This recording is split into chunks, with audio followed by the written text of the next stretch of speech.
Ahakoa te āhua o tāna noho ki tēnei ao I a ia e ora ana, I tai tonu atu te tokopai ki te poroporo aki I te tangata I Karangatiara ko tāne paraikete.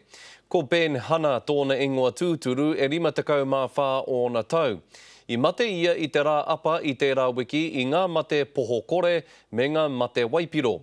Ahakoa he hoha noi hoki etahi, hei tā ōna hoa me tōna whānau, he toa ke ia mo te pani me te rawa kore. Koina I ngā kupu whakamutunga Ben Hana ki tana taina I mua I tōna matenga. He said to me, next time you see me, I'll be in a pauper's grave. E hara, ko atu I te ruaraunga tāngata I whakarauika mai ki te papa o Waitangi I Pōneke ki te poroporo aki I tēnei uri o Ngāti Whātua o Taranaki Whānui. Ko te kaumātua o te hau kāinga tētahi I tuku I ana mihi. Ahuaroha ana ki ai, I te mea, koe ni te huarahi I hea hei ana ai ki te takahi ana I tēnei rā, ko ia tēnei ko haere atu ki te po.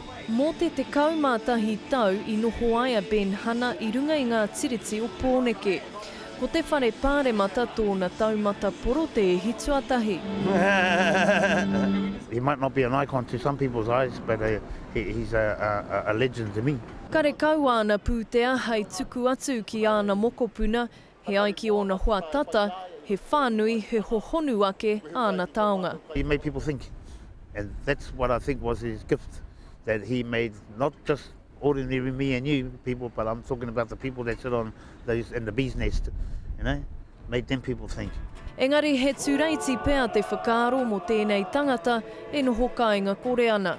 I think it's like a slap in the face. Now they're all going to try and help now, you know. What's that all about, you know? Does it take a man to die? Kāre tātou e kite ana te koko o te tangata, te ngākau ne, engari, te koko o te whare ka kite ana, ko tōna kāre kite.